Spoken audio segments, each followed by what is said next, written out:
Welcome to the YIMBY Awards. We can't be together this year, but it gives us an amazing opportunity to hear from activists who are doing incredible work across the country.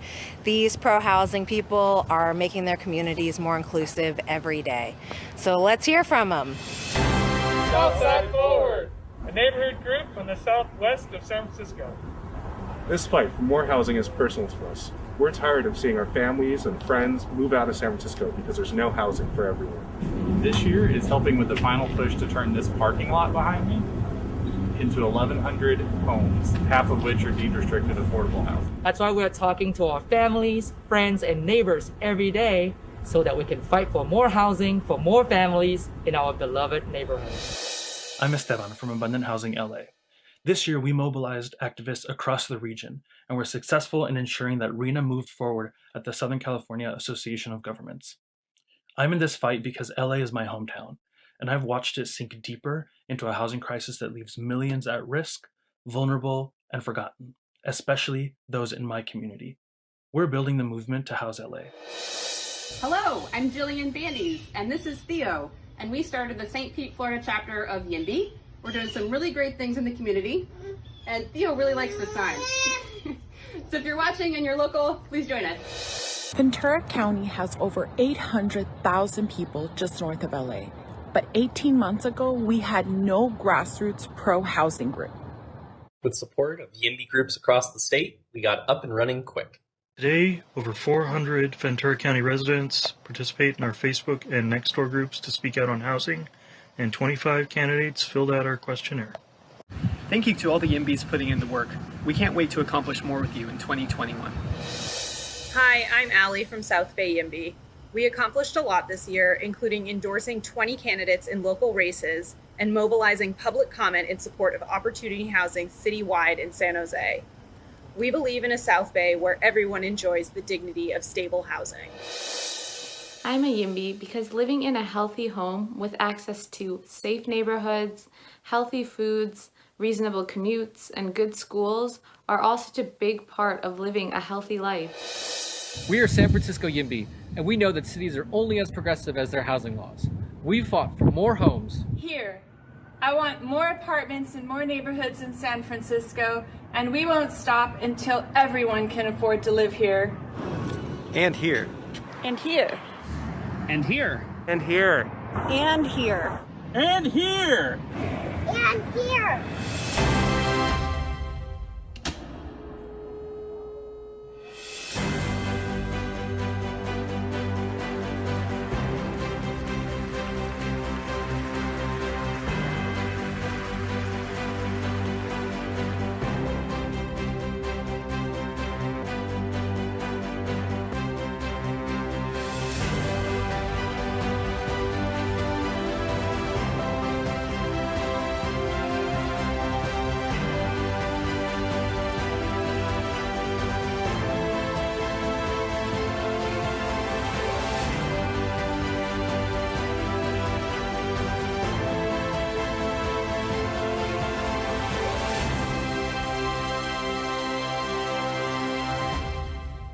Welcome to the YIMBY Awards. I am so excited for everything that we're going to be doing tonight.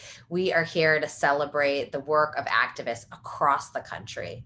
We have amazing swag, of course. I know you guys have been sharing those NIMBY Tears mugs left and right. We're also going to have incredibly moving spotlights on activists who are doing such great work. And we're going to be hearing from elected officials who know that the YIMBY movement is making a difference in their community across the country. We're going to have some live polling to choose who our last final award winners are going to be. And finally, we'll close it out with an amazing speech from Julian Castro that I am just really excited about. So I really hope you guys enjoy the show. It was a ton of fun to put together, from the amazing hard work that Jillian and other members of our team put together. I really do hope you guys enjoy the show. Tonight we'll start off with a few words from our board chair, Ernest Brown. YIMBY Action is a movement of activists. YIMBY Action is a vehicle for taking those activists, connecting them to each other, and connecting them to ways to change how the system works. That looks like showing up to give public comment at a planning commission meeting. That means knocking on doors of their neighbors and community members as they're trying to get better candidates elected. And it means lobbying those candidates once they become elected officials to demand better solutions to our housing crisis.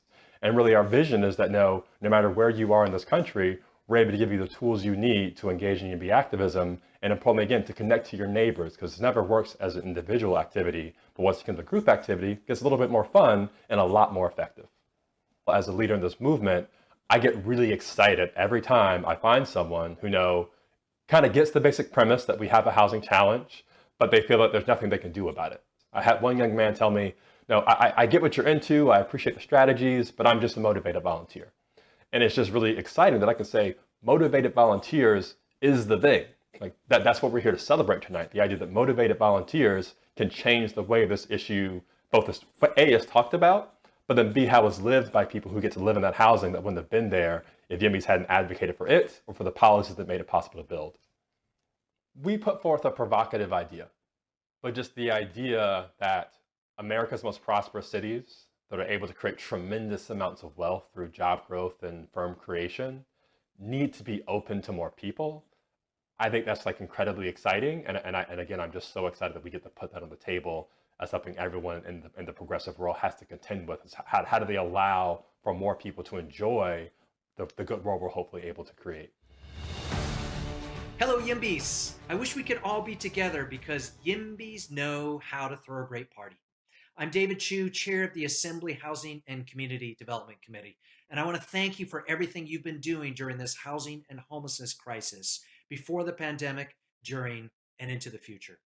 For years, the only grassroots voices that would weigh in on pro-housing legislation were NIMBY voices, and you've changed that.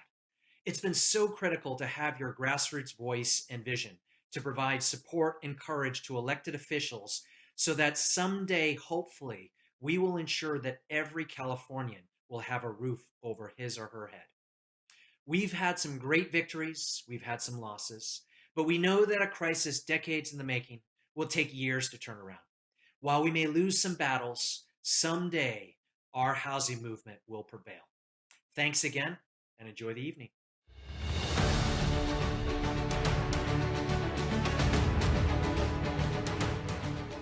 This award honors the everyday activist who wrote the best pro-housing op-ed or letter to the editor in the past 12 months. I'm excited about this category because it is important for us as everyday activists to make our pro-housing voice heard in our communities to our neighbors. The following nominees persuasively tie our systemic issues when it comes to our housing crisis to what is going on in their communities and who is impacted by our inaction. And the nominees are John Lushovsky. California's intense fire season exposes poor planning decisions. California is burning. Climate refugees will not come only from third world countries. They were made last year in paradise and will be made right here again by us and our decision about where to build housing. Blake Josephine Stone, Boulder's discriminatory occupancy law. It is still shocking to me that Boulder would limit the rights of its citizens in the name of anti-density in such a way that the very people who create the least children and ecological footprint are shut out. While the law does not outright ban queers, it was designed for our elimination. And John Sanchez, the Bronx to Soho, pull your weight in addressing the city's housing and segregation crisis. If you can accept a food delivery from a New Yorker who doesn't look like you, you can also embrace them as a neighbor. If you can hire a nanny for your children who looks different from you, you can also embrace their children as classmates of your own. And the winner for Best Opinion Piece by an Amateur is John Sanchez, The Bronx to Soho. I want to thank the YIMBY community for giving me the award for Best Opinion Piece by an Amateur. And this is personal to me. When I read The Color of Law, I was radicalized. I realized that there were certain government policies that prevented people that looked like me and people from my neighborhood in the Bronx from living in wealthier neighborhoods. And it shows that there's been a government policy of preventing low-income people from having opportunities, and that needs to end. That's why I wrote the piece, and that's what I think we need to take throughout the country. We can't have gated communities throughout our country, especially in a country like America. And I think we need to keep on the fight, keep pushing, and make sure that everyone has the opportunity to have a stable, decent home, and they can't be denied that right based on what a few wealthy homeowners believe. I came to the work in housing having realized that housing is at the center of the issues of our time. I came from an environmental justice background, that being an issue that is at the core of my heart, having grown up in one of the poorest nations that experienced several droughts throughout my childhood. The most rewarding part is the reality of the impact that it has on people's lives. When you see that there's a project that is coming up online and it has 248 units having come from a policy that you worked in partnership with so many other community members to get passed, I think that is the best part of housing advocacy. Knowing that we are making a change, not just for people who are here now, but for generations to come. And I hope that we can have more people who move from bystanding to a place of desiring to take action. And action can come in many different forms, from just writing a comment letter or just an email to your council member or your elected official. I think that the pro-housing movement has to grow larger, and it's about time that we all stand up together and ensure that we're reimagining our systems, we're rebuilding our systems to make them work for everyone. Because over the years, we have all learned, we all know that they are not working for all of us. And it is about time that we make that change and ensure that people have access to safe, healthy, and housing that they can afford in environments that make them thrive. Hi everyone, this is Buffy Wicks, Assembly Member in the beautiful East Bay, and I'm excited to talk about why the YIMBY movement is so important. I am a product of the YIMBY movement. The YIMBYs supported me in my first race and continue to support me all the way through. And I've worked so closely with the YIMBYs on legislation in Sacramento. In my district, we've had a 47% increase in homelessness in the last couple of years. This is not okay. And we fix it by having more housing. And so I am in the foxhole with the YIMBYs. I work with you guys on so many different things, and I could not do the work that I do without you. So just a huge shout out to everyone in the YIMBY movement. Thank you so much for what you do. I'm gonna be there with you. I'm gonna always show up for housing. I can assure you that. And I look forward to what we can do in the future. Thanks so much. To explain a little bit of how the structure of the exciting live stuff is going to be, I want to first thank our awards committee who helped whittle down the hundreds of nominations we received into our finalists and picked some of the award winners that you've already heard from. Tonight also live, we're going to vote in 4 categories. So in each category, the host committee helped whittle it down to the final 3, but you, the audience, will get to vote on the best public comment in the comedy category, the housing project saga of the year, the most outrageous NIMBYism, and the best public comment in the drama category. We're going to be playing the finalists throughout the evening, so keep an ear out. And then we'll have set time to vote, and the voting will be right below your screen. You'll be able to see the polls pop up, and then at the end, I'll announce the winners. And so hopefully everyone at home can clap along. With that, I'm going to introduce one of my favorite, although I don't want to bias it too much, one of my favorite nominees for Best Public Comment in the comedy category. You will have it stuck in your head for days. Bring on the bedrooms are for people, and that squirrel line is going to be pretty epic.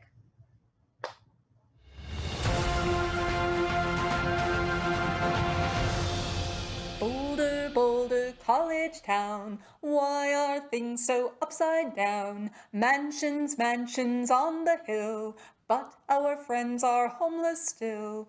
Bedrooms are for people, prairie dogs in colonies, nests for birds and hives for bees, and our squirrel friends live in trees, but bedrooms are for people.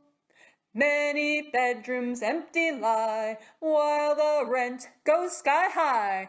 Boulder City Council, why? Bedrooms are for people.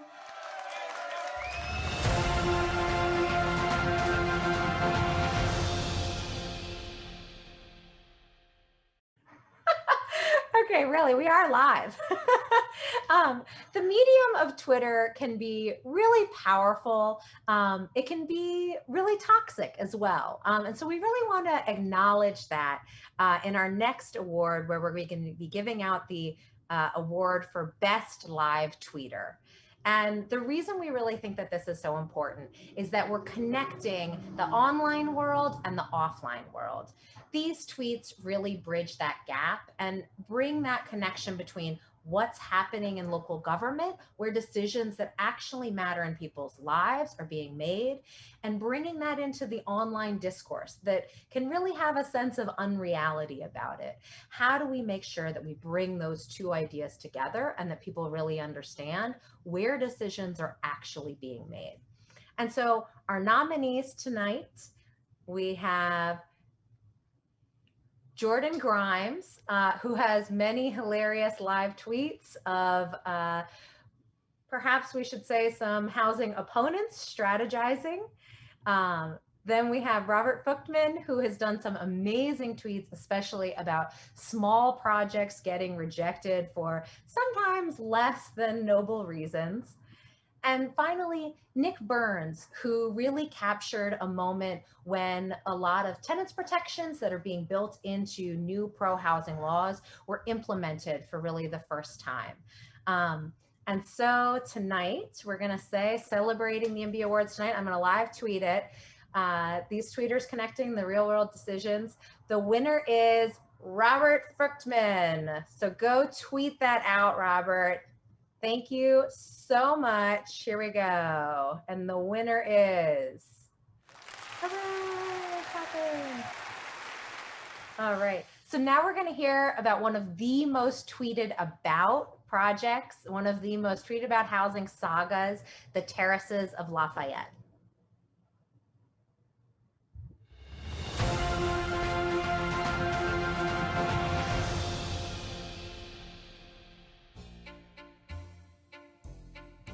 The Terraces of Lafayette, a proposal for 315 apartments that birthed a pro-housing movement, inspired a book, and became the unwilling poster child for the great California housing debate.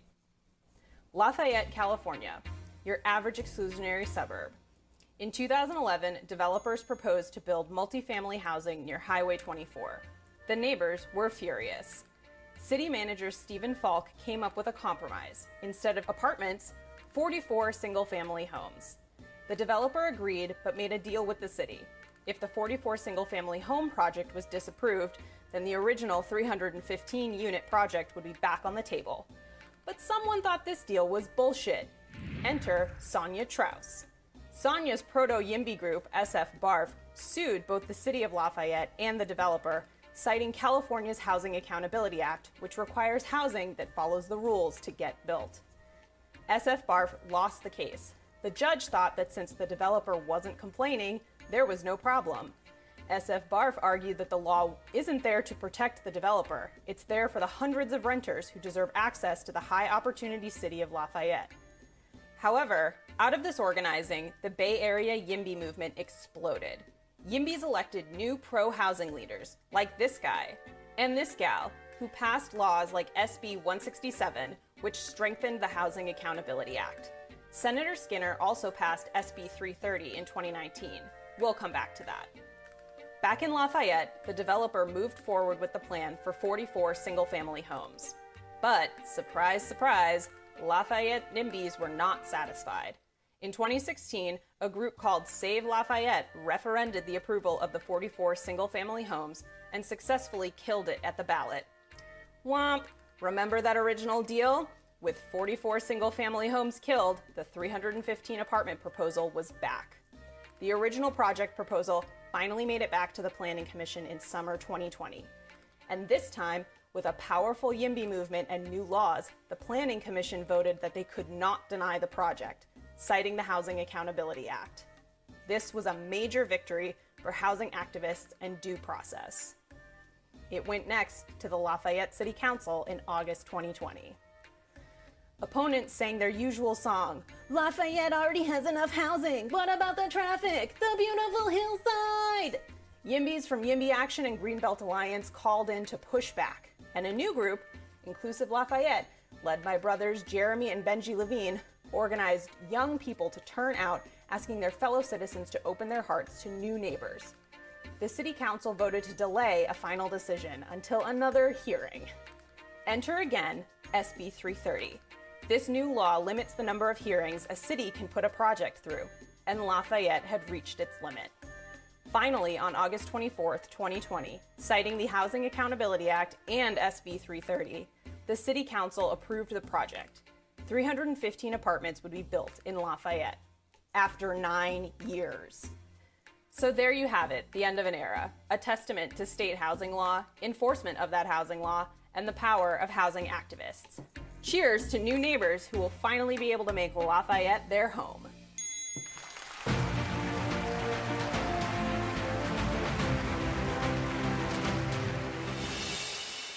We are an immigrant family, and when we moved here to the United States, we became renters. And when we finally were able to move into our home, unfortunately, the market crashed then, and my family lost their home. I have a family member who works 3 jobs to maintain and be able to pay the cost of living here, and it's obscene. And I became angry. I became upset that we have elected officials who do not advocate for more housing. I learned throughout the years that I have a voice as a constituent here. I have the right to talk to elected officials and ask those difficult questions. I help candidates who are pro-housing. I go canvass for them, with them. I like to talk with voters. I like to talk to the communities, and I get to learn more about what they're going through, like their challenges. I am super excited to work with YIMBY Action because of the people.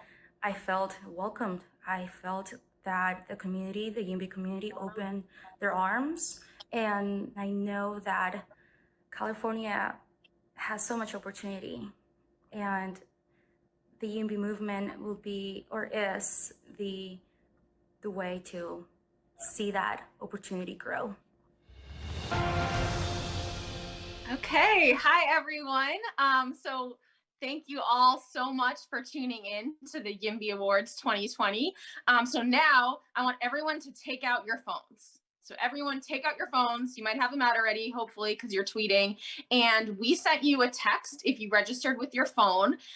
You can click on the link in that text, or you can just go ahead and text YIMBY to 243-725.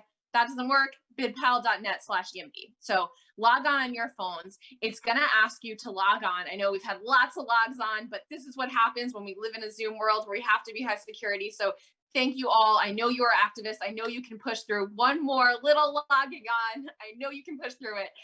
So log on. You don't have to fill out all the information. Just fill out your email. That's all that's needed. You don't have to put in a credit card. So log on into that link. While you do that, so I want to show you what's going to happen. If we go to the next slide. So I'm going to invite you all to donate. So all the activists that you saw here tonight, they cannot do this work without resources. We need this movement to grow. It's important. It is, I think, one of the most important movements of our time. We need it to grow, and we need your support to make that happen. So once you log in, you'll see this donate now button. You can hit on that. You can select a level and then hit confirm donation, and then you'll be able to support the movement. So let's actually pull up the scoreboard, and so we can see how we're doing. And let's move. Oh, wow. Okay. So we already have we already have a bunch of money coming. This is amazing. So you guys have figured this out. I knew you could do it. This is great.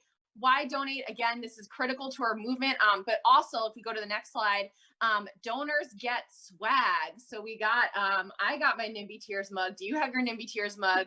We got a whole bunch of cool stuff. We'll accumulate it if you got a $50 ticket and got sunglasses when you registered, and you want to get that mug, just donate $75 more. We'll add them together. You get that mug. We'll figure it all out in the back end. But this swag is cool. So that's another reason to donate. Let's take a moment. We're going to come back to this, but I want to take a moment to remember why we are here and why we are donating. Let's go to our first nominee for the most outrageous NIMBYism award.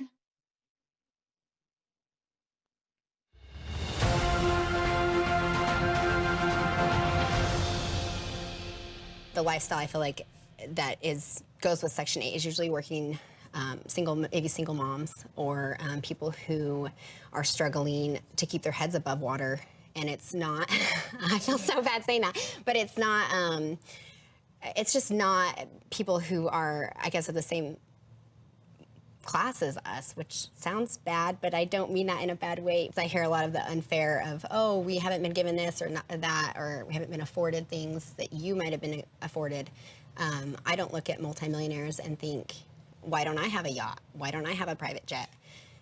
It's a mindset, I feel like. I'm definitely not a racist and I'm not bigot, but I think I hold a little bit of a stigma against people who are different. We don't want nomads. We don't want people who don't have roots. I just don't want that to be what my community is about.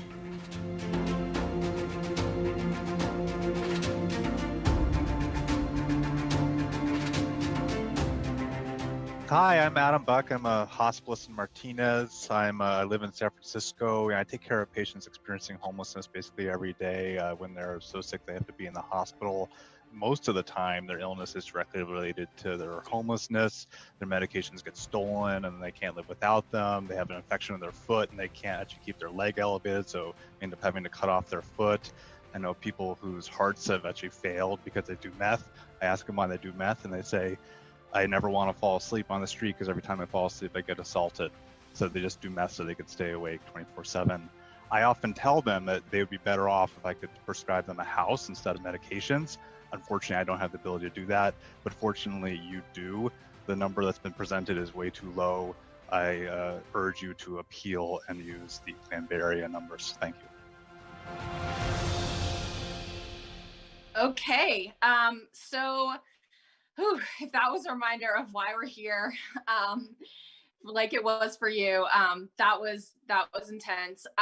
Thank you all so much. We already have over $10,000 coming in. That's incredible. Thank you all so much for donating. We are going to come back to this. Remember, you can, oh wow, okay, so we just got, wow, thank you, Stephen. We just got a $10,000 donation from Stephen. That's amazing.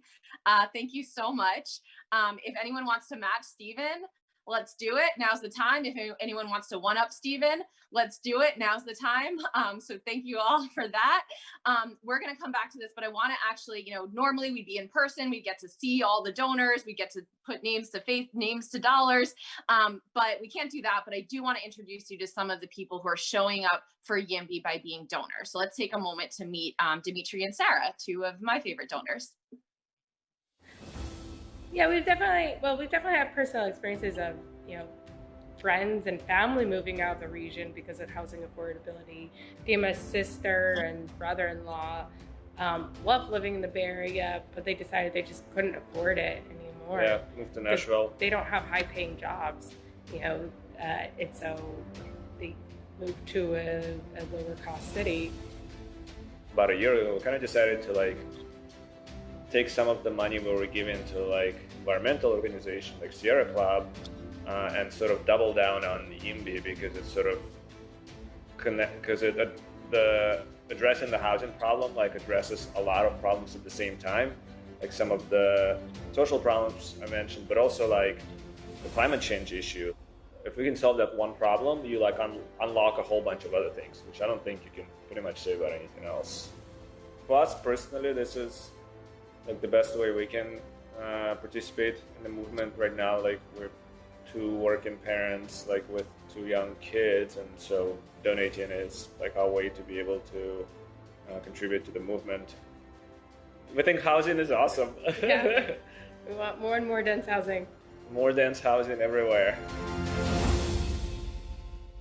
They're adorable. All our donors are adorable, not just them.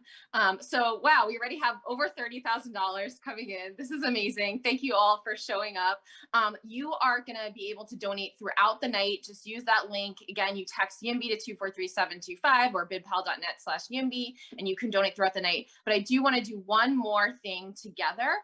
So actually, if you go to the next slide, we actually have a match that's coming up. So one of our board members generously agreed to match anything that comes in for the rest of the night, which is really exciting. So if you want to have double the impact, if you want to, get that mug and then also have double 2 mugs worth of impact on YIMBY, now's the time to do that.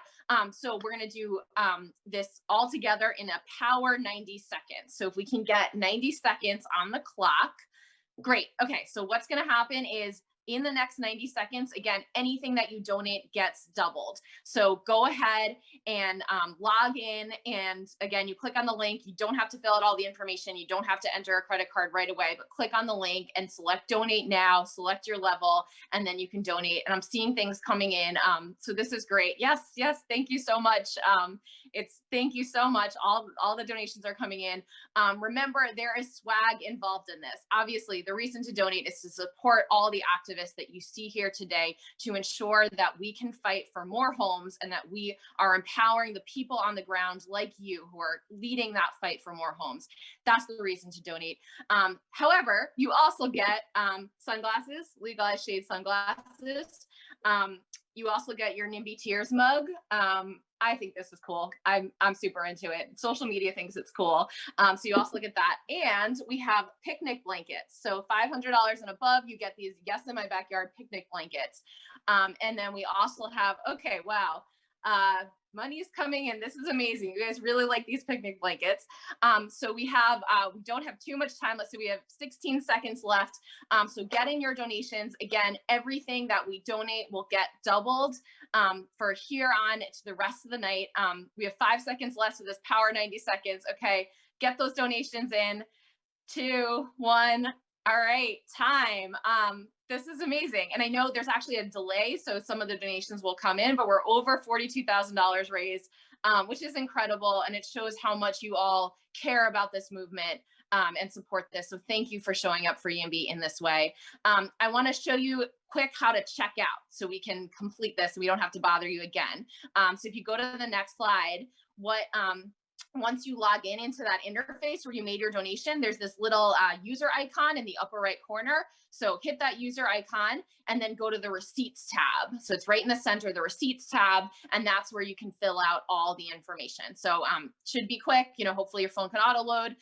So fill out all the information. We are going to take a quick break while you do that. But thank you so much. Keep donating, keep filling out the information, and thank you for showing up for YIMBY. After these messages, we'll be right back.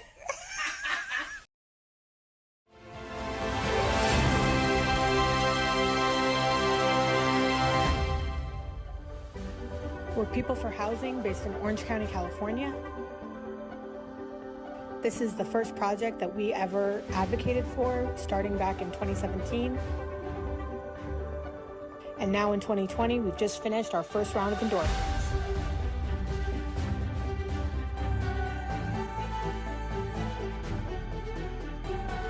We are YIMBY!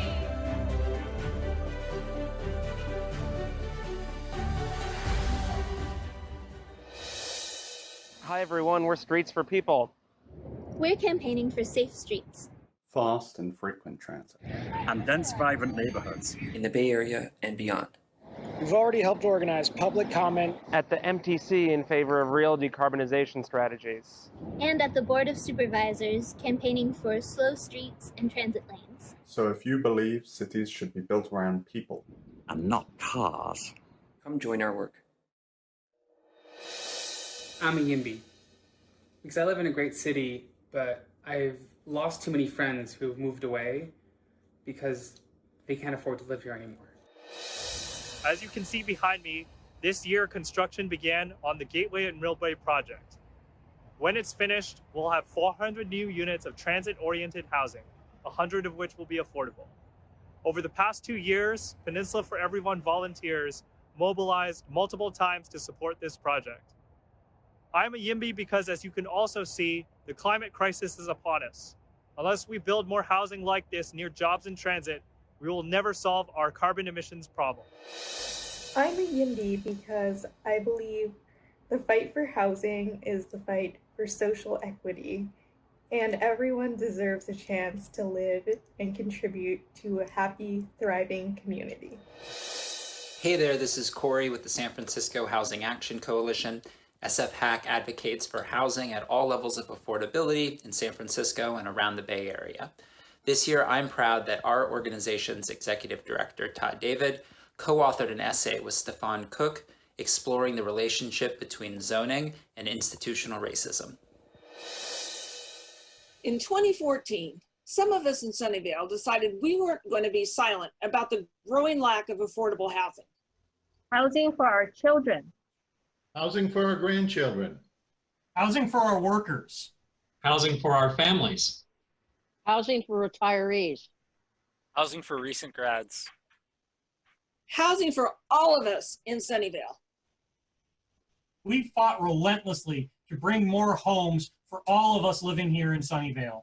We're fighting every day for housing, transit, and sustainability here in Sunnyvale. We are Livable Sunnyvale.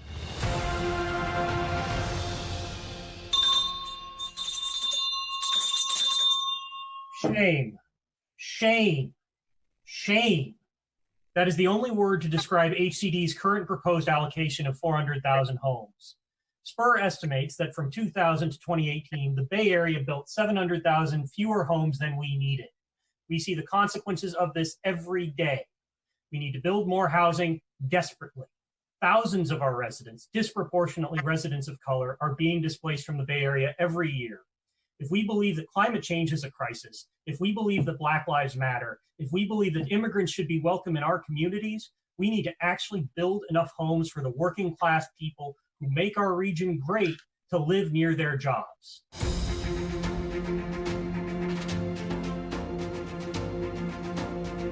Best Explainer. This award honors the best infographic, video, article, blog post, or other explainer that makes housing concepts clear and digestible. I'm excited to present this because I still remember reading Kim My Cutler's How Burrowing Owls Lead to Vomiting Anarchists. That article changed my mind, it changed my life, and it made me a housing advocate. And the nominees are Cities Start to Question an American Ideal, A House with a Yard on Every Lot, by Emily Badger and Kwok Krung Bui. From the Nominator, this is an incredibly clear, eye-catching, and smart argument against single-family zoning. Alfred Twu, for multiple illustrations and legislative explainers. Alfred has done dozens of brilliant and memorable explainers. His drawings are wonderfully adorable.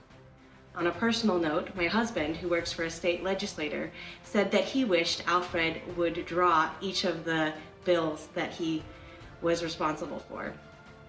The third nominee is Affordable Housing Reality by Chris Schmidt. From the Nominator, more than any other individual, Chris has helped shape the conversation. It's Chris Schmidt's facts and arguments that get repeated and talked about. He's done an amazing service for the community. A special congratulations to Cambridge, Massachusetts activists. The affordable housing overlay discussed in this explainer passed the City Council on October 5th. And the winner for Best Explainer is Alfred Twu.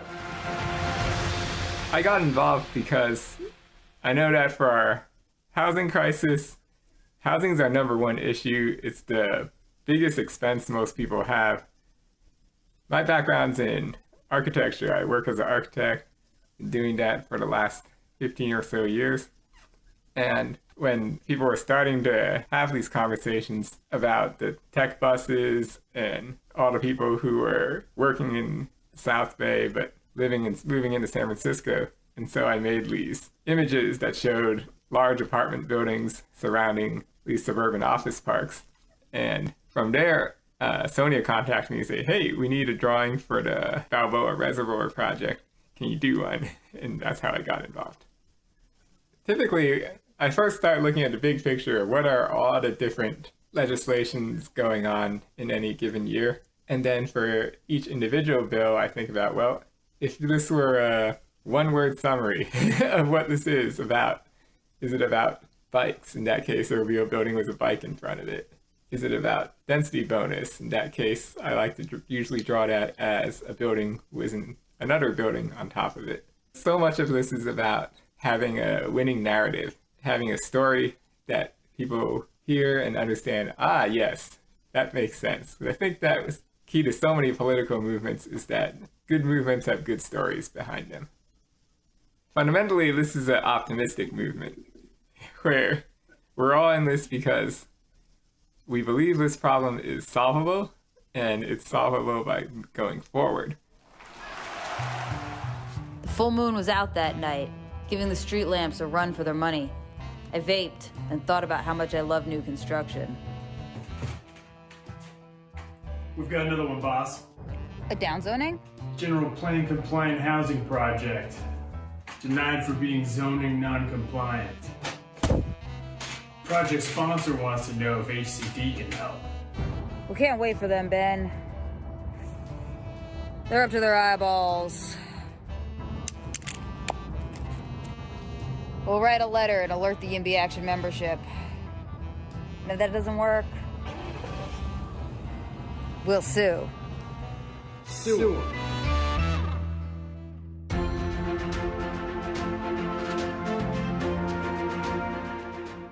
Haven Green was a 100% affordable, deeply affordable senior housing proposal for a very wealthy neighborhood of Manhattan. I wrote about the Haven Green project in my book, Generation Priced Out, Who Gets to Live in the New Urban America, and it was an example of how many cities, most blue cities, despite their quote-unquote progressive politics, prevent affordable housing from being built in affluent white neighborhoods. New York City has a very progressive reputation, but it's extremely segregated by income. And when it's segregated by income, it becomes segregated by race. And the only people of color, African Americans in particular, who will be living there are the people who move into this project. So there was a real vicious and hateful kind of attack among people who are just trying to build senior housing in a neighborhood where very little affordable housing gets built. You know, it's this housing that we need so desperately. You know, there are 200,000 seniors on the affordable housing wait list, and yet it seemed at these public hearings that the entire, you know, like all of Nolita was opposed to it, which was not the case at all. The very people that would benefit, like seniors who are at risk of homelessness, are exactly the kind of people who find it hard to make it out to these hearings. So we basically showed up to all the hearings, wrote op-eds in favor, went to local community meetings arguing for the housing. It felt like we were speaking up for people who otherwise wouldn't have a voice at these things. And in a very real way, there are going to be 123 seniors that have homes in a very, well-to-do part of Manhattan, just because we showed up and helped this happen. The final city council vote was probably the most rewarding moment. This process has gone on for so long. Like, the housing was proposed in 2012, and it was like finally in 2019, it finally got the stamp of approval. So without the YIMBY support, Haven Green does not get built. I don't think we'd have any affordable housing even possible in affluent neighborhoods without the YIMBY mobilizations.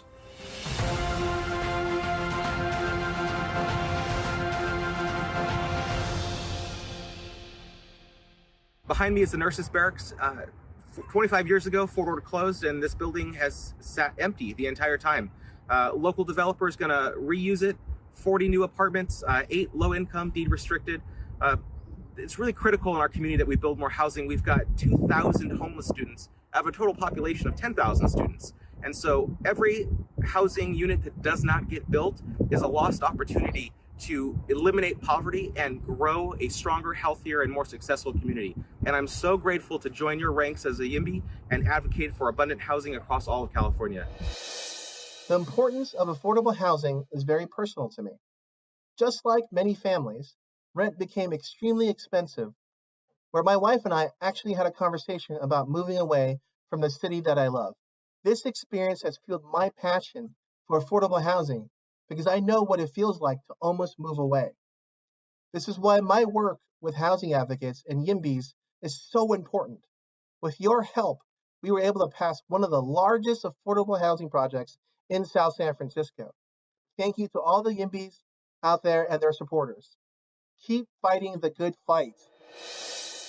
I love the YIMBY movement because it made developments like this one possible. This is Jack Capon Villa in my city. It is 60 affordable apartments for adults with disabilities. And it was made possible by the advocacy of groups like YIMBY. We need more of these developments, so keep doing the great work you're doing. Thanks for everything.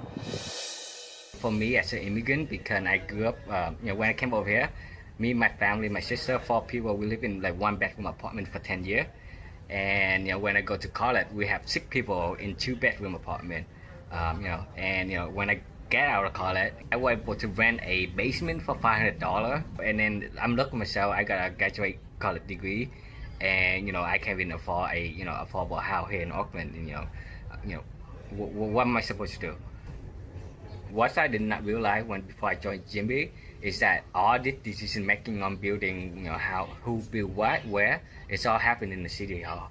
One of the thing I remember is that I go up to Santa Ana City Hall and then speak about a project, and the person going for me was like they got all the booths, and then when I come up, there was just a silent room, listen to me talking. I thought that was fun, like okay, but that it just showed me that as a minority, when I came up there, I thought like I'm a minority, who will listen to me? That's my perspective coming up. But I was surprised when I came up as a man, when I was standing there talking in front of the city hall people and the NIMBY behind me, I feel that there's a that I feel like that my voice has power. If you care about money, you care about where you live, if you care about building wealth, and you should care about YIMBY. In order to have that kind of fight, you have to go out there and speak up, and so the developer can hear you, and the city council can hear you. So if you want all that new thing happening in your city, you need to show it up in the city, hall and start talking. Otherwise, nobody hear you, nobody listen. So that's why you need to get out of it.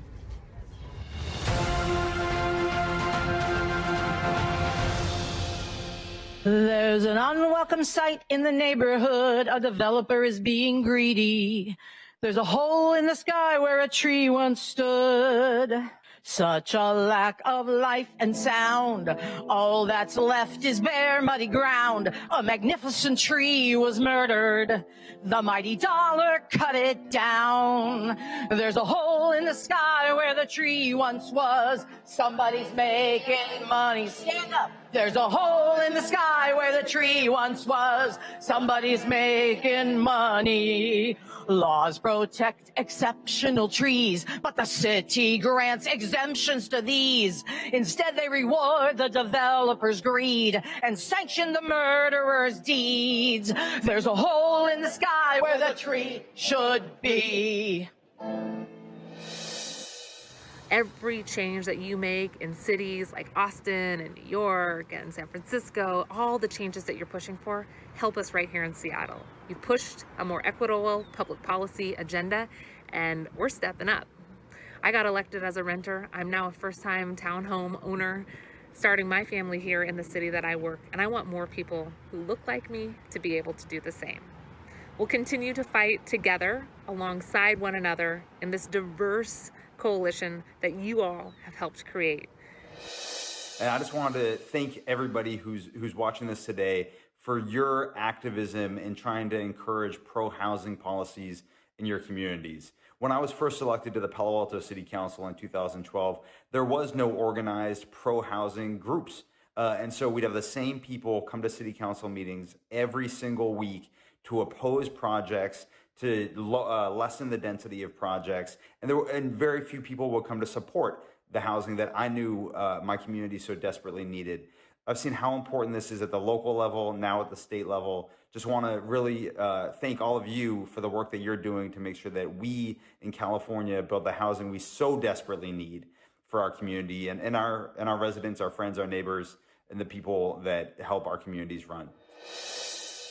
I represent an area of Berkeley where we have our roots in racist redlining and exclusionary zoning. And now I have hope that we're going to be able to change this together. So I truly think this is one of the most important transformative justice movements of our time. So much so that it's actually being discussed on the national stage during prime time. This is thanks to you. You are doing the work. You're sitting through our interminable meetings. And I want to thank you from the bottom of my heart. And let's keep it going.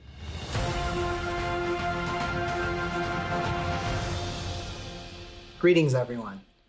This award honors the best reporting that exposes or explains a key housing issue. I'm honored to present this award because the insightful reporting has certainly helped me make sense of such a complex issue and translate that understanding into action. And the nominees are Annie Lowry, The Great Affordability Crisis Breaking America. In one of the best decades the American economy has ever recorded, families were bled dry. Connor Doherty, Build, Build, Build, Build, Build, Build, Build, Build, Build. When California's housing crisis slammed into a wealthy suburb, one public servant became a convert to a radically simple doctrine. And Aaron Baldessari and Molly Solomon, KQED, The Racist History of Single-Family Home Zoning. The winner for Best Housing Reporting is Connor Doherty. Thank you. I am going to follow in the footsteps of Liam Dillon and make a call for local journalism. If you look at this book, you will see that at the back of the book, there are tons of citations. Each of those citations represents someone's work. Many of them are local outlets that I know many of the people watching tonight value and read. So please support them, subscribe, click, whatever you have to do. And that way we can kind of keep people informed about these issues that are really important, but it all begins with local journalism.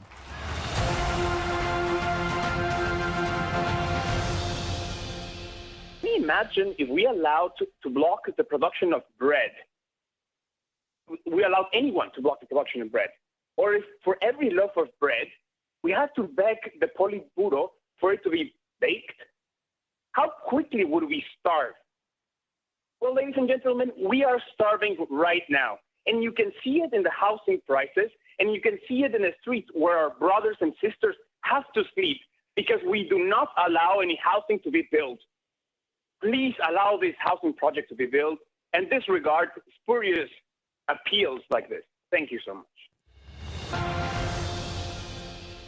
After these messages, we'll be right back.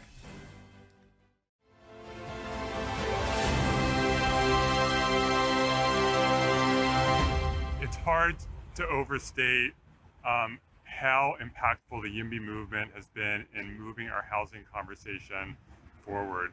The YIMBY movement has changed everything about our housing conversation, has created political space that didn't exist before to advocate for pro-housing policies. I rely on the YIMBYs as our army, as the people who help us to get bills passed. And without the YIMBY movement, I don't know what we would do. So thank you so much for everything you do, and let's keep fighting. Hi, I'm Marissa Borges, and I am the YIMBY Dems president. I'm Rachel. I'm the vice president of the YIMBY Democrats of San Diego County. I'm Ryan Felica, and I'm your YIMBY Dems treasurer. My name is Vanessa Erickson, and I am the Digital Media and Merchandise Co-Chair. And here's a Brady Bunch of our members phone banking, postcarding, and advocating for more homes in San Diego. We are crossing our fingers and looking forward to a YIMBY mayor and majority YIMBY City Council next year. Hi, I'm Gabe, and we're standing at one of the projects that Northern Neighbors helped to advocate for. This used to be the Lucky Penny coffee shop, right along 2 major bus lines, and soon it's going to be 101 units of housing. Hi, I'm Anna DeWitt. And I'm Dimitri Zavarotny. And we're Denver YIMBY board members. And the way we contribute as YIMBY activists is by organizing public forums to educate Denver residents about progressive urban housing issues. And this has been rewarding because we've seen a direct result of our actions. For example, at a city council meeting, there was a contentious development coming, and that had a lot of affordable housing, but it was obvious that our presence helped sway city council. I'm a YIMBY because I believe everyone should be housed and that those who are housed should never spend more than 30% of their income towards rent. I'm a YIMBY because I believe concentrations of wealth are going against the American dream and because I believe in an equitable city that works for all. Hi, I'm David. And I'm Pardis, and we are from Mountain View YIMBY, which is a part of South Bay YIMBY. This year, we grew our group, endorsed local candidates, and supported projects totaling 1,000 new homes. We believe our city has room for more neighbors. I am a YIMBY because I want more people to live in the places where they can be their best selves, and we would all be richer from that. Hi everybody, my name is Leora Tonwatko-Ross and I work for the Housing Leadership Council in San Mateo County. At HLC, we believe that housing justice is racial justice, and we've invested in diversity, equity, and inclusion training for our board and staff, and are really centering our work in dismantling segregation and systemic racism. And now I want to pass this fourplex to my colleague Alex. Alex, catch! Got it. My name's Alex Melendrez, organizer with the Housing Leadership Council of San Mateo County. We also want to highlight the 3,429 approved homes that we had this year, because we really believe that everybody who works here, lives here, and grows up here should have a suitable place to call home.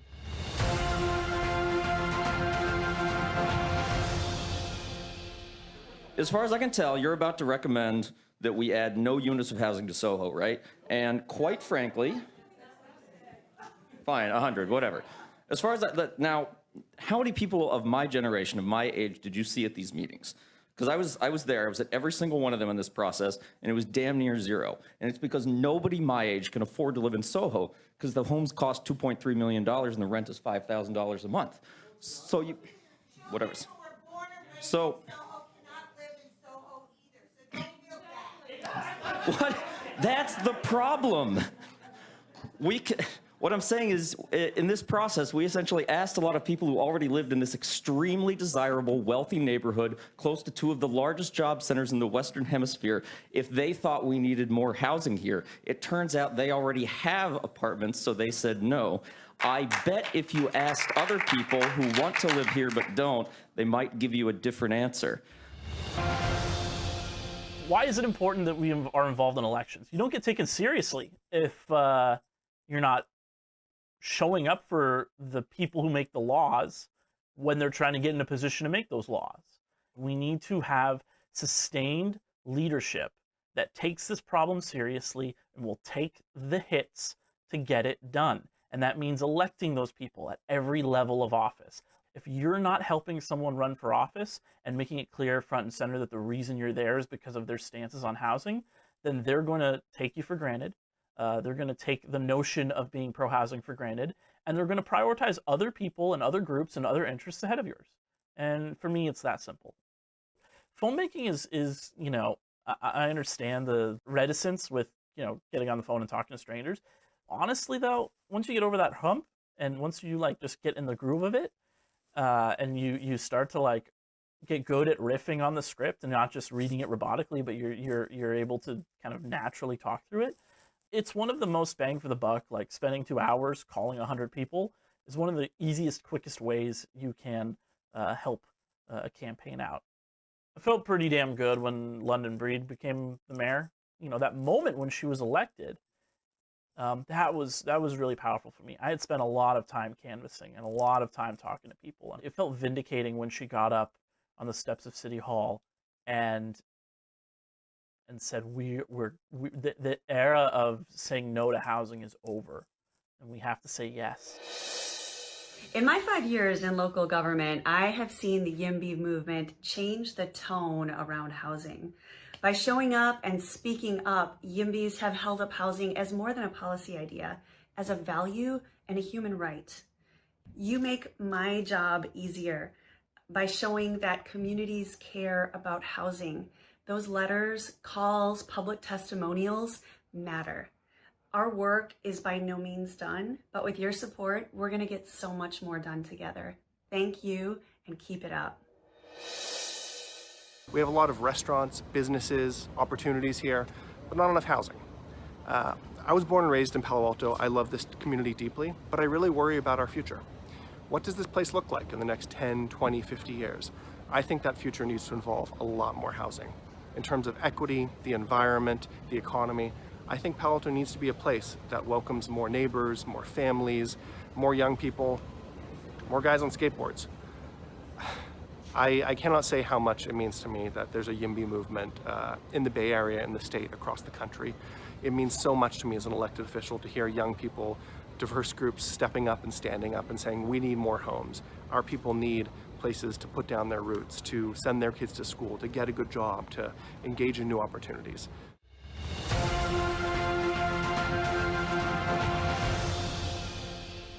So now, after collecting close to 7,000 signatures, the majority of City Council is voting to change the election rules and double the signature requirements in order to prevent bedrooms are for people from being on the ballot. All right, so in Boulder, it's currently illegal for more than 3 unrelated people to live together. It limits access to housing, and it discriminates against people who aren't related. This is a law that is born out of segregationist policies, and it's time to change. A group of residents and people who care about making this community better came together and decided that we were going to put forward a ballot measure that would overturn our discriminatory occupancy laws. So we were given the rules, which was you need 4,048 valid Boulder signatures by August 5th. And then the pandemic hit, and we were wondering, how are we going to get all these signatures in a pandemic? We decided that it was worth risking our health to make this change for the community that we love and want to see improve. And so between May and July, we've collected close to 7,000 signatures. And just recently, the city attorney decided that the rules that they had given us were rules that they no longer feel like they interpreted correctly. And they're using this to change the rules to ensure that we didn't have access to the ballot.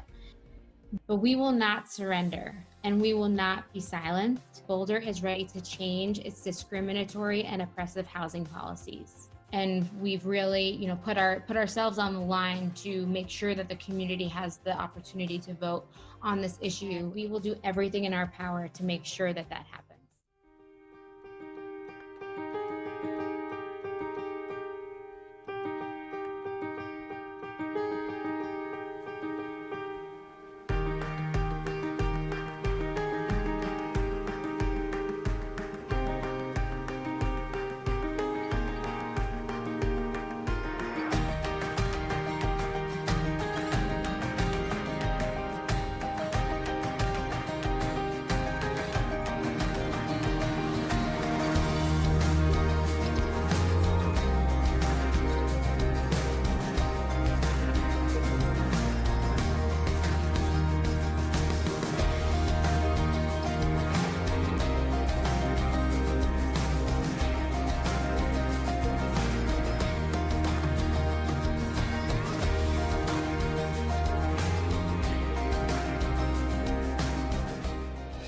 As I stand here outside of my home, I think about what we've learned about the importance of home over the last 7 months while we've been battling coronavirus.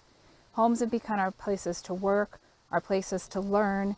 They're a safe place to keep our kids healthy, to keep our parents healthy, and to make sure that all of us have a roof over our heads. I think we've also learned about the really critical issues of systemic racism and how they have contributed to lack of housing, to people's inability to have a safe place to call home. And that's why I'm so grateful to everyone who's a housing advocate, grateful to YIMBY Action for the work that they're doing to make sure that everyone in California has a place to call home. I'll always stand beside you in advocating for more housing for all Californians, and I hope that everyone who's watching this video will join me in that work. Thank you. I want to congratulate and commend the YIMBY pro-housing movement, its members, staff, and activists for their dedicated and effective advocacy and for working to create more and more affordable housing so that all people may have a place they call home, where they live in economic dignity and social stability with their families. Congratulations and keep up the movement. I'm in my backyard to say, I think we need more housing in Santa Cruz. If you are a lucky person who lives here in Santa Cruz in a house or apartment, you were the benefit of someone's idea to develop that property and build it into something that you can live in. It's time for us to think about our children and their children and develop the town in a way that makes sense moving forward. We need to look at affordable workforce and market rate housing that makes Santa Cruz a better place and a place where everybody can call it home.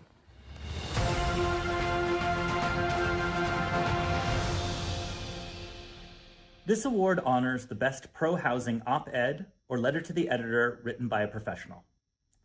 I'm excited to present this award because I remember not too long ago when it was a very rare occurrence to see YIMBY positions staked out in our nation's leading media. Now it's not that rare at all, and that shows just how far we've grown in a few short years. The nominees are Carol Galante with "Now is the Time to Embrace Density" in the New York Times. Here's a quote from that article. "This pandemic is reminding us that we need communities where teachers, child and elder care workers, nurses, doctors, janitors, construction workers, baristas, tech executives, and engineers all share in the prosperity and the comfort of an affordable home." The next nominee is Dorothy Walker with "We Must Plan Racial Justice in Our Cities" in Streets blog. Here's a quote. "Our community engagement processes are dominated by those with the time and resources to attend public meetings. These voices skew towards the wealthy, the white, and the privileged. The needs of would-be residents are never heard.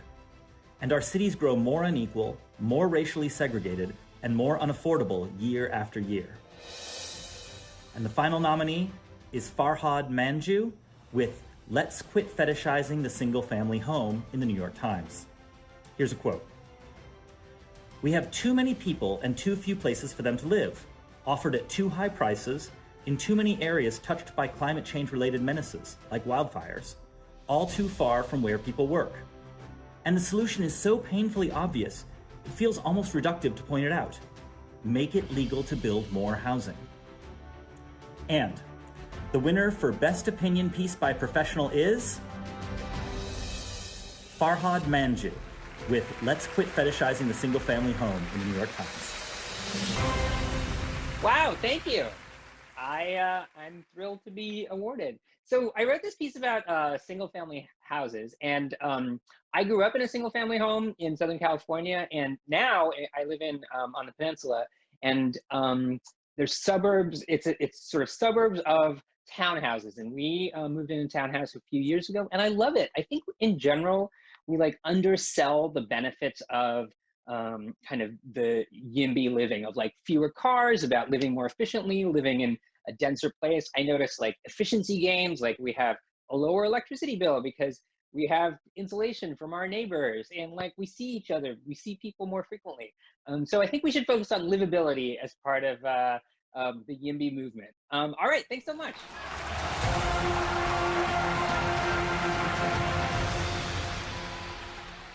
My name is Nicole Wan, and I was born and raised in Lafayette. I live in the Happy Valley area. I recently graduated from high school. I'm the class of 2020. I support the Terraces project because I think affordable housing should be available in every city. I don't find any novelty in a city that excludes affordable housing. To bar this housing project would, in my opinion, only promote biases against low-income households or even the opportunities for low-income families to join other towns. I think that to dismiss Lafayette's economic segregation and also its implicit racial segregation would be a significant oversight. The terraces would increase socioeconomic diversity, building infrastructure for a more inclusive community. So far, Lafayette has only promised little changes to minorities, and it would be dangerous to assume that without conscious effort, these divisions will shift.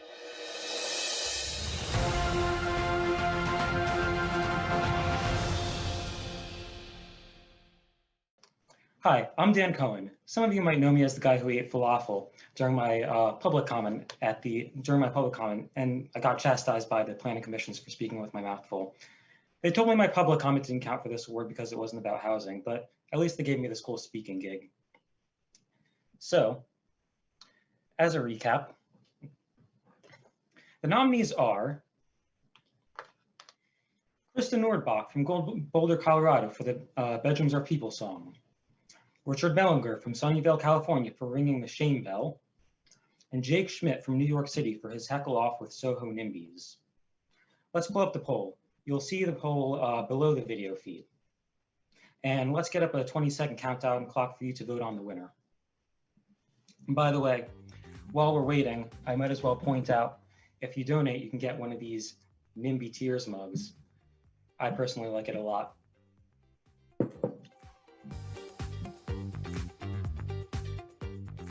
Thank you all, and we'll announce the results of the poll at the end of the show. What got me into pro-housing activism is my own personal experience with housing. So I'm a first-generation Latina, and my mother and I certainly had a few runs with landlords who were not as nice as you can imagine. And just growing up in a city that was full of immigrants and my mom being a single parent, it was definitely very difficult for us to find housing that fit all of our needs. Fast forward, I ended up working in housing policy, and even as a housing professional, navigating the housing and rental market in Boston was certainly very eye-opening for myself. I do believe that fixing the housing crisis is a Black Lives Matter issue.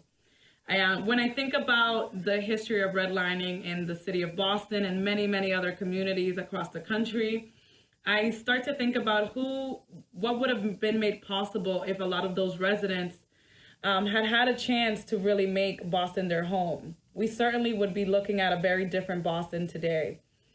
What I wish people knew about the YIMBY movement is that it includes people like myself. I share my personal story. And I'm very proud of my immigrant experience. I'm very proud to be a first-generation Black Latina. I think that there are many of us who wish to see themselves more in this movement.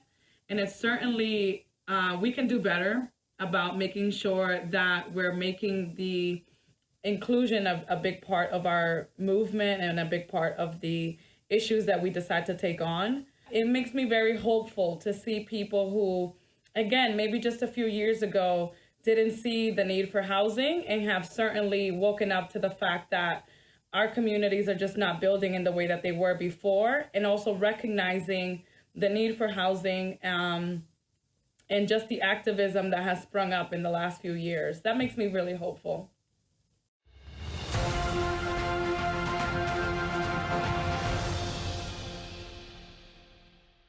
Hi, everyone. My name is Jeff. I'm a board member here at YIMBY Action, and I'm very excited to introduce the Housing Project Saga of the Year category. Each of the nominees are projects that show the kinds of victories that focused activism is capable of achieving. And to recap, our nominees are the Terraces of Lafayette, California, Haven Green, New York, and Bedrooms Are for People, Colorado. All right, so let's go to the polls, which everybody should be able to see below the video feed.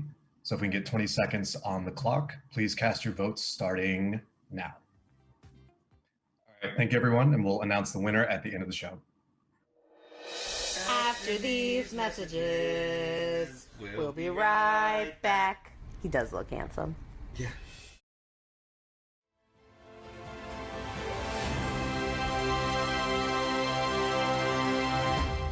We must solve the housing shortage because too many people who grew up here, people like me, can't afford to live here.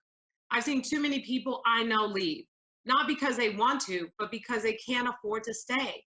For decades, we failed to prioritize building housing, affordable housing, market rate housing, all kinds of housing. We need leaders and advocates who understand that building housing does make a difference, that every housing project blocked is a home denied, that every extra layer of bureaucracy is another month or year delay. We need to make it easier to build housing, especially as we emerge from COVID and get ourselves on the road to recovery. When we come out of this recession, we will add more jobs. And when we do, we have to add housing for those same workers. We can't repeat the failures of the past when we add one home for every 8 jobs. Thank you to all the YIMBY advocates out there who understand this, who are fighting for the future. Let's do this together. Let's build a stronger, more inclusive San Francisco.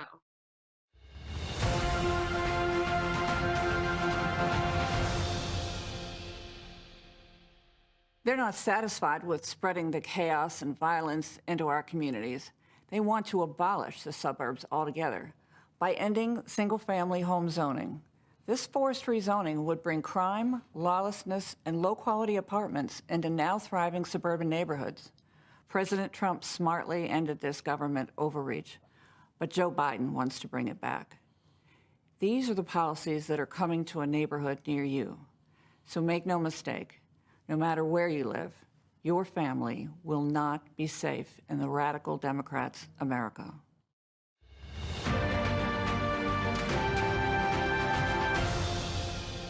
We've got to ensure that we continue to expand the supply of available, affordable, and secure homes so that Americans feel like they can achieve their American dream. Now, much of this work, as each of you know, has to do with our local municipalities, making the right decisions, but the federal government also has a role to play to ensure that we're removing the roadblocks that hold back the construction and availability of affordable housing. I want to make sure that I play that role. I promise you, I will continue this fight, and I hope each of you will as well.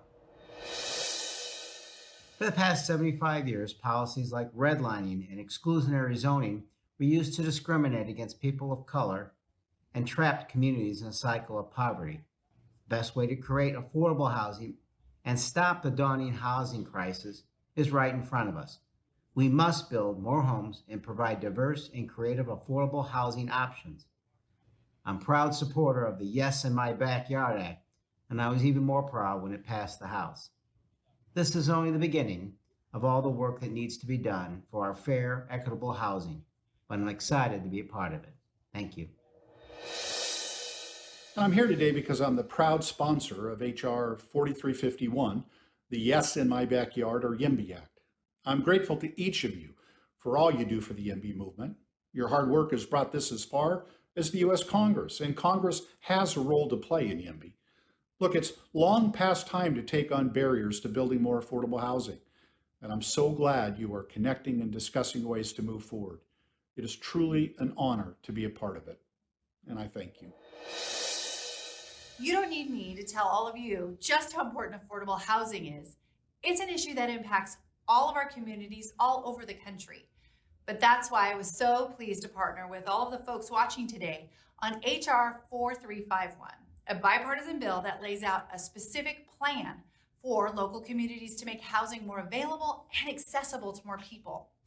Housing continues to be one of the biggest challenges in Southwest Washington, which is my home. Please know I am ready to keep working with you on strategies and solutions to eliminate barriers to affordable housing. I'm a pro-YIMBY legislator, and I'm proud to fight for housing in Congress. I'm working on this at the federal level, which is why I authored the Build More Housing Near Transit Act, which gives local jurisdictions that commit to changing zoning laws to accommodate more housing a leg up in competing for the billions of dollars we have available for federal transit funding. These investments can create more vibrant, walkable, sustainable, and better neighborhoods. Thank you very much for inviting me to participate in this year's YIMBY Awards. Stay at it. We have a lot of work to do. We need your advocacy. We need your voices.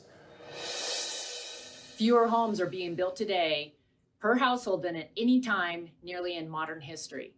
And this just slows GDP growth. It artificially increases prices, and it creates a multi-trillion-dollar drag on our economy. So for a more secure future, we need to fix the shortage, both in rural and in urban areas. That's why I'm proud to have joined with Congressman Peters in introducing the legislation, the Build More Housing Near Transit Act. This will make sure that we target those transit resources where housing is needed the most. I hope that we can work together on more solutions to empower people to have the opportunity for a better life. Thank you.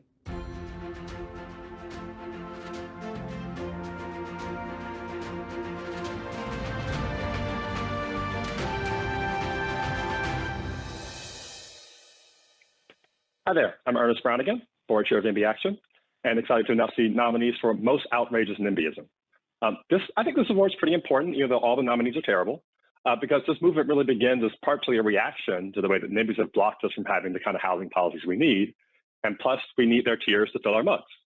As a reminder, the nominees are Nicole Humphrey from Dallas, Texas, who gave an interview on her front porch about not liking other people, Save Our Trees in Seattle, who sang a song about loving trees but not liking housing, and Mark and Patricia McCloskey, who decided that Donald Trump is the candidate we need for solving our housing crisis. Again, we're going to pull the polling. You'll have 20 seconds, and it will be below the video feed, so please look down for the poll, and you'll have 20 seconds to complete the poll. And as an added bonus, if you vote right now, there will be a raffle for a free NIMBY Tears mug. You should also buy a NIMBY Tears mug, but you can get one for free by voting. And that's a wrap on the voting. We'll announce the winner later in the program. All right, we're going to keep it going with me. So thank you all for coming out here tonight. This has been a really great event so far. I've learned a lot. I didn't see much of this before tonight. And tonight has really been a celebration of activism and of what we've been able to do, who we've been able to elect, the policies we've been able to pass, and the homes that have been built because of the result of our activism. But one key piece of that activism is joining an organization so you have the support you need and becoming a member of YIMBY Action. I'm sure you're all aware there's an election coming up, and our members are mobilizing as we speak, and becoming part of this community can get you the resources and knowledge you need to help educate your friends, your family, and your broader community about what we have to do to solve the housing crisis. So we really want to encourage it. There's volunteer levels, there's various paid levels, but we'll make it work for what works for you. So please go to yimbyAction.org/join, where you'll find the information to become a member. Thank you so much for attending tonight. One of the things that I have really enjoyed about YIMBY is, believe it or not, Slack. Because Slack is something that, you know, when I talk to my contemporaries about it, most people don't even know what it is. With the channels, I can figure out what's going on in YIMBY and any different part that I want, but then you've got the random channel, you know, where you're finding out about these things that you never knew about, like, you know, why there's a crisis with boneless chicken wings, or, you know, what avocados really stand for, and stuff like that, that I just find fun. And that's why, and that's one of the reasons that I like YIMBY, is because the people that are in YIMBY are, you know, it cuts across politics in a lot of ways, and and the people are all uniformly thoughtful and intelligent and perseverant, and a lot of it's been a learning experience. I mean, the whole thing about calling your legislators and actually calling into city council meetings, and that's the exciting thing about YIMBY Action. You know, sooner or later, I think we'll get there. We'll get to the idea that housing, like medical care, should be everybody's right. And I'm just lucky to be able to, like, be around it and be part of the conversation. It's fun.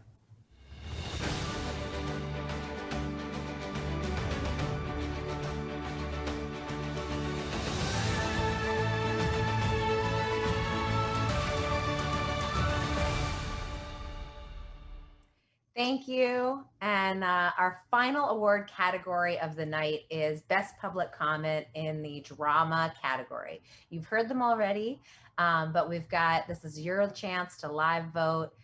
Adam Buck, the doctor who wishes he could prescribe his patients a home. Ramon Iglesias, pushing for housing is like begging people for bread when we're starving. And Nicole Wan, speaking out against the implicit racism of Lafayette's policies of exclusion. So below, you can vote, and we can get the clock going, 20-second clock going. Okay, and I'm gonna switch into my sunglasses.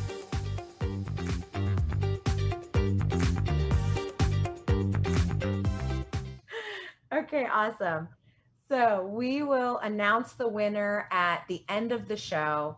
But now is the moment that I know you've been waiting for, because I've been waiting for it. We are going to hear from former Secretary of Housing and Urban Development, Julian Castro. He was the mayor of San Antonio, Texas, and has this incredible experience of seeing and trying to house people. Traveling across the country and realizing the level of crisis that we are in. It's not just a California problem. It's not just a New York problem. As you've heard from people all across this country, people are really in crisis, and we need more homes. And under the Obama administration, Julian Castro led in getting the administration to put forward bigger policies than ever before. And so now we're going to hear from the man himself, Secretary Castro.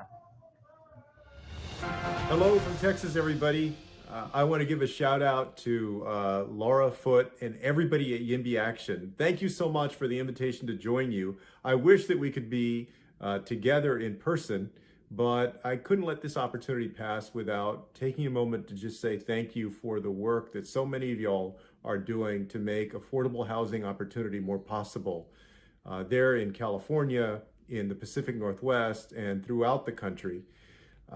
When I served as Secretary of Housing and Urban Development, one of the things that I quickly saw as I traveled to 39 states and 100 different communities across the country is that we have an affordable housing crisis in this nation.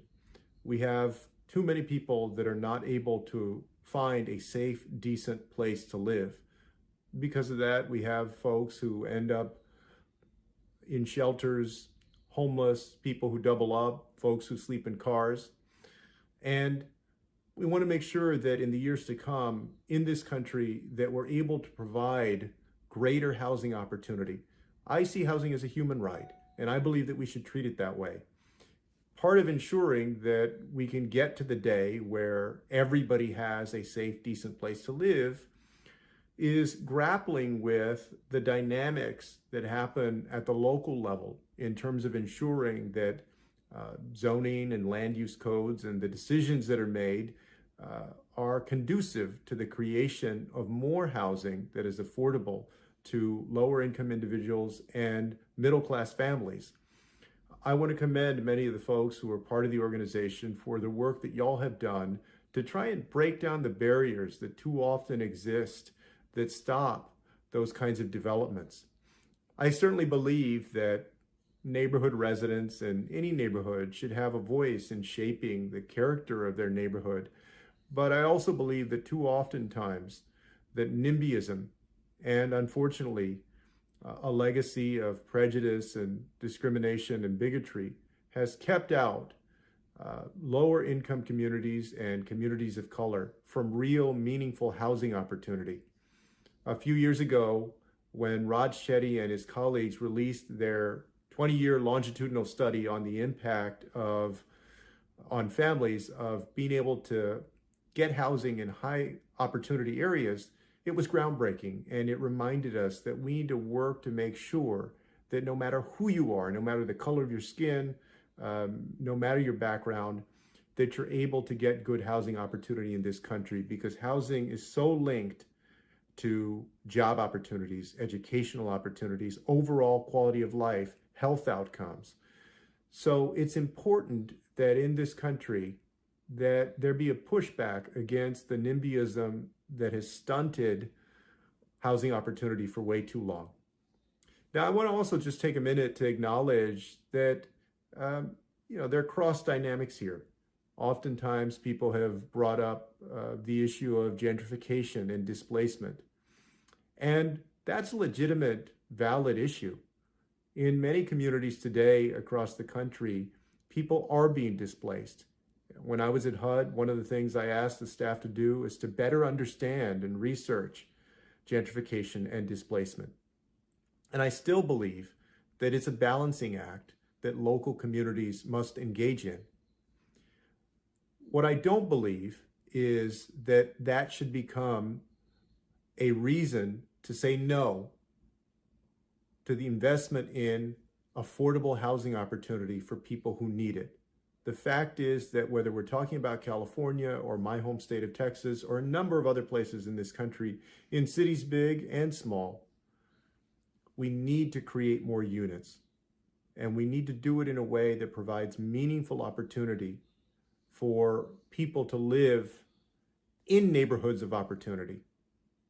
And I believe that local governments, state governments, and Washington, D.C. can work together with the private sector to ensure that we create that greater housing opportunity through more units, and also are mindful of the impact of displacement and gentrification. I want to commend YIMBY Action for pushing the ball forward to make sure that we're able to make the investments we need to make in greater housing opportunity out there.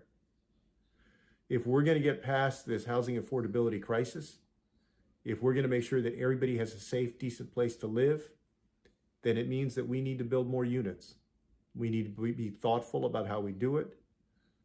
We need to work together to do it, but we need to do it. Thank you for leading the charge. Congratulations to all of those who are being recognized, and keep it up. So that was pretty amazing. Thank you so much, Secretary Castro, for your words. And thank you to everybody who contributed to making this event such a success. I'm going to pivot now to announcing our last award winners.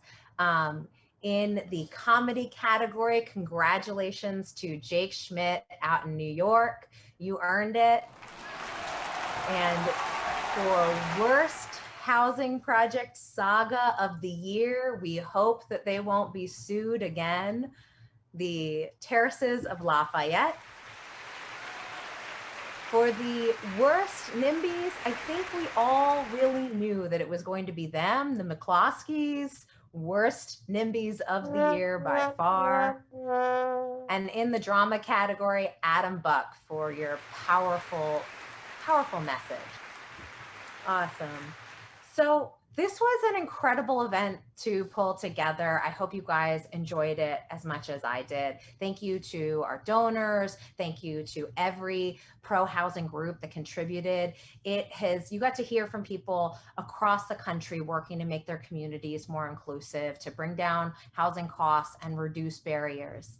And this movement has grown so much. At the beginning, it was, I mean, I don't know about you, but it was really fun to just meet other people who were obsessed with the same thing that I was.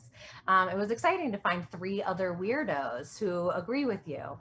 But the bigger we get, the more passionate we get, the more we realize how interconnected the issues of housing and race and access and equity are, and how interconnected housing affordability is to every other aspect of human lives. You heard it over and over tonight, how housing touches everything. And the good news is that this is an incredibly powerful message. There is no ideologically cohesive argument for maintaining exclusionary housing policies. There is no economically liberal argument against inclusive housing. There is no economically conservative argument against inclusive housing policies. Blocking apartments is fundamentally about power and control and fear. And fear is something to be afraid of. Fear is a powerful motivator in politics. There is a looming cloud of fear over this entire country. We have inherited a legacy of racism and fear. Fear is what is at core for so many people when it comes to housing. Fear that the wrong people will move into their neighborhood, go to their schools, change their way of life. Sometimes that fear is ugly. It is the coded racist fear that new neighbors will take something away from you. And sometimes that fear is really understandable. In a community that has lost so much, people at risk of displacement have so much rational fear. And so the YIMBY movement has to be about hope. It has to be about bringing hope to people who are drowning in fear, not false hope, We have to build practical, tangible ways that people's lives can get better by embracing inclusive housing policies. We need to bring practical, tangible ways that their schools will get better through integration and funding. Practical, tangible ways that their kids will be able to afford to live in the communities they love. It is a big, transformative vision. It is the unfinished work of integration in America. And it will take working with environmentalists and organized labor and the tenants' rights movement and affordable housers and business people and so many more so that we can build strong communities together. And the bigger this movement gets, the more we have people who are really different from one another inside of it. The bigger we get, the bigger our fights are going to get. And social media does not help. The bigger this movement gets, we are going to have more fights. We're going to have fights not just about strategy and tactics. We're going to have big fights. And we're going to have internal fights and external fights. And we have to find a path where every fight, every internal fight, every external fight, we come back and we recognize that we need to prioritize our goals over our egos. And we prioritize making people's lives better. We have to find that path because we are in it in order to make things better. We're going to have to work with people who might fear that we are trying to make people's lives worse. We have to listen when someone is screaming in our face. We haven't always gotten along with long-time established equity groups, and that is a big problem. We have to learn from one another. They have forced me to learn so much. And to listen when someone is angry is one of the most powerful things we can do. If this movement is going to bring people in, we have to learn. If this movement is going to change the way people live every day, we have to be willing to hear why they don't want things to change and bring them in so that they can truly believe in the change that we are talking about. I want you to be naive enough that you come fresh to every painful conversation. Politics can be very painful. I want you to look into somebody's eyes and believe that you can connect with them, that you can learn from them, that you can find a new way forward together, and that you will change from having listened to them. And I want you to be cynical enough that you understand where people might be coming from, what their incentives are. Listen to their stated objections, but pay attention to those deeper structural factors. It's about the traffic, and it's not really about the traffic. Tomorrow morning, it will be 10 days until Election Day. 10 days where you can be out there talking to voters. You can be out there connecting to communities. 10 days to make this moment in time count. Fear is a powerful motivator, but hope is a better one. So good night, everybody.